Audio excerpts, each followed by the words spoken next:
Yes, hello everyone, welcome to the next Femitech video tutorial.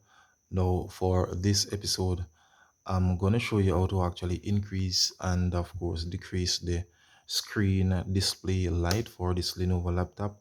So as you can see, it is actually at normal in terms of light intensity. So let's say for example you want to turn it down above the F11 and F12 keys on the keyboard.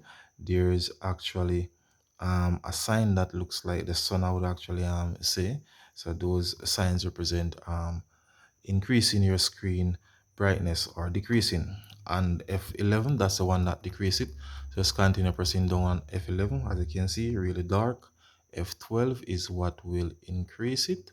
So again guys, these are the two keys to adjust the screen display or backlight for the screen.